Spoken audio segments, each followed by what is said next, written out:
usah ku takut, Allah menjagaku. Tak usah ku bimbang, Yesus peliharaku. Tak usah ku susah, Roh Kudus hiburku. Tak usah ku cemas, Dia memberkatiku. El Shaddai, El Shaddai, Allah Maha Kuasa. Dia besar, Dia besar, El Shaddai mulia. El Shaddai, El Shaddai, Allah Maha Kuasa. Berkat-Nya melimpah, El Shaddai.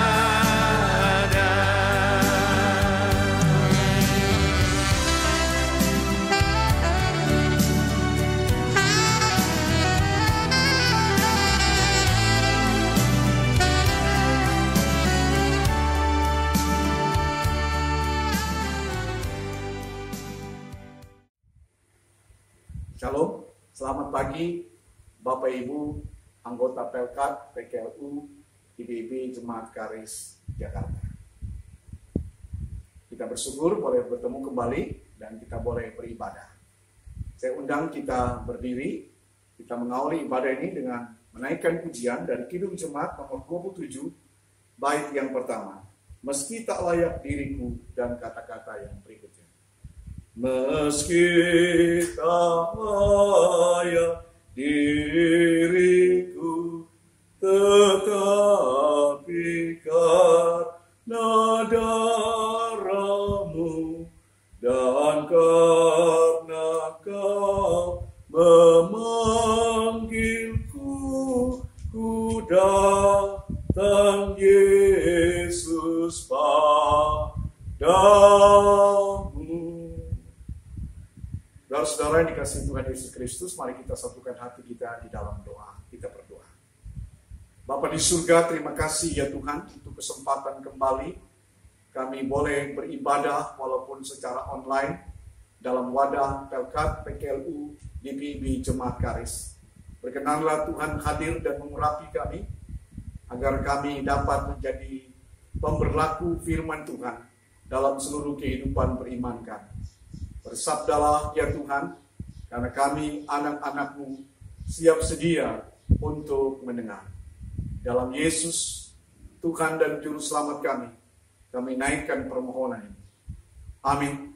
Jemaat dipersilakan duduk.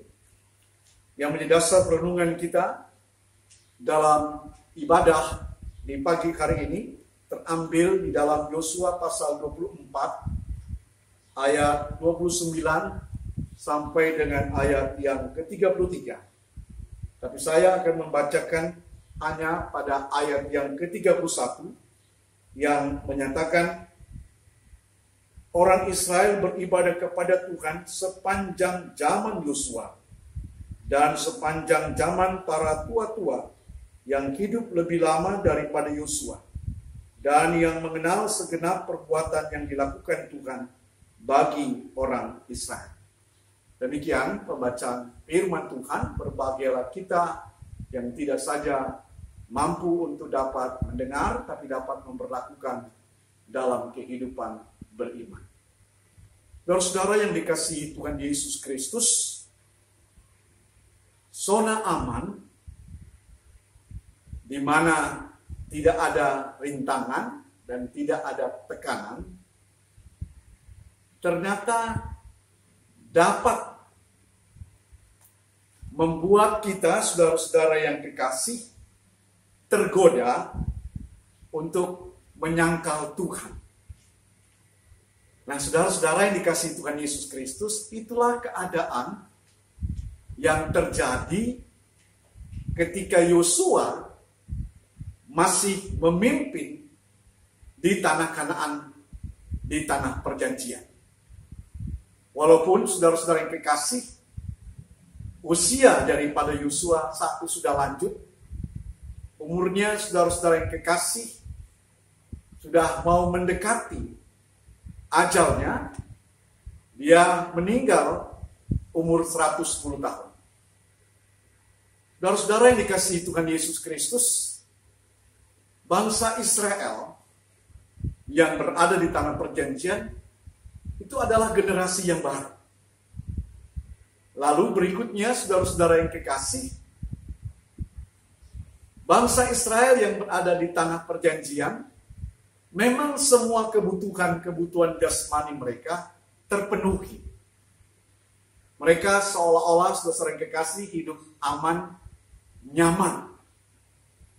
Tetapi keadaan ini, saudara-saudara yang kekasih, bisa membuat orang-orang Israel tergoda, saudara-saudara yang kekasih, untuk bisa meninggalkan Tuhan atau menjauhi Tuhan, dapat menyangkal Tuhan.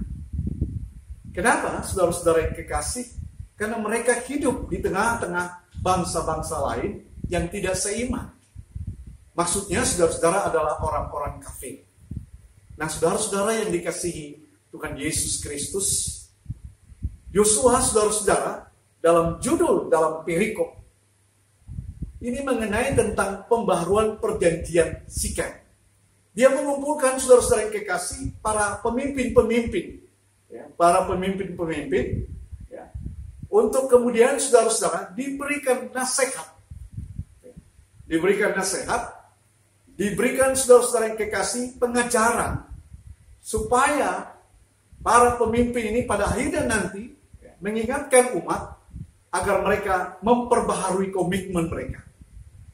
Saudara-saudara yang kekasih dalam Yesus Kristus, memperbaharui komitmen ini artinya, saudara-saudara yang kekasih, supaya umat ini tidak kemudian terpengaruh dengan bangsa-bangsa lain yang tidak seiman dengan mereka. Sehingga bisa saja, saudara-saudara yang kekasih, mereka secara jasmani itu makmur, tapi kehidupan spiritual mereka, saudara-saudara yang kekasih, justru rusak. Mereka bisa meninggalkan Tuhan, melupakan Tuhan, tapi juga saudara-saudara kan tidak ada panduan, sehingga mereka sudah bisa membenci sesamanya. Nah, saudara-saudara yang dikasihi Tuhan Yesus Kristus, bacaan kita tadi, saudara-saudara yang kekasih, Yosua termasuk juga, saudara-saudara, Eliezer, ini sebagai tokoh-tokoh yang senantiasa mengingatkan umat untuk senantiasa setia kepada Tuhan Allah. Bahkan, saudara-saudara yang kekasih, setelah perjanjian komitmen itu, saudara-saudara di Sikem, selanjutnya umat Allah itu kemudian, saudara-saudara, hidup dalam ketaatan dan kesetiaan kepada Tuhan Allah. Saudara-saudara yang kekasih dalam Yesus Kristus, apa yang menyebabkan setelah Yosua meninggal, lalu kemudian umat Allah itu tetap setia beribadah kepada Tuhan Allah? Saudara-saudara, karena pemimpin-pemimpin mereka, saudara-saudara, pemimpin-pemimpin saat itu, saudara-saudara yang kekasih, senantiasa mengingatkan, senantiasa mengarahkan, menuntun. Bahkan yang lebih penting, saudara-saudara, adalah mereka memberikan teladan dalam hidup beriman mereka. Nah, saudara-saudara yang kekasih, anggota PKLU tentu sudah banyak makan asam garam. Diharapkan, saudara-saudara, anggota PKLU menjadi pelopor yang senantiasa mengingatkan, menuntun generasi-generasi yang baru, bahkan dapat memberikan teladan iman, supaya generasi-generasi yang baru, generasi milenial, generasi Y, ya, dan generasi Z nanti, saudara-saudara yang kekasih, benar-benar tetap setia juga kepada Tuhan Allah. Demikian saudara-saudara yang kekasih firman Tuhan di pagi hari. Tuhan Yesus memberkati. Marilah kita bersama-sama saudara-saudara yang kekasih, kita masuk di dalam memberikan persembahan. Kita menaikkan pujian dari Kidung Jemaat nomor 367, Padamu Tuhan dan Allahku, bait yang pertama. Padamu Tuhan dan Allahku, ku persembahkan hidupku, darimu jiwa dan ragaku, hanya dalammu ku teduh. Hatiku yang Engkau pulihkan, padamu juga ku beri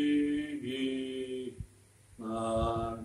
Marilah kita satukan hati kita dan kita juga menerima berkat Tuhan. Kita berdoa. Terima kasih ya Tuhan untuk firman-Mu.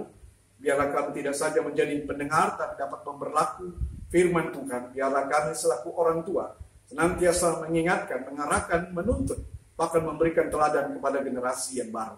Terima kasih Bapa, kami juga sudah boleh memberikan persembahan. Tuhan, biarlah memakai persembahan ini sebagai alat untuk pelebaran kerajaan-Mu. Terima kasih Bapa di surga. Kasih karunia dan damai sejahtera dari Allah Bapa kita dan anugerah Tuhan kita Yesus Kristus, tuntunan Roh Kudus memberkati saudara-saudara sekalian dari saat ini sampai selama-lamanya. Amin.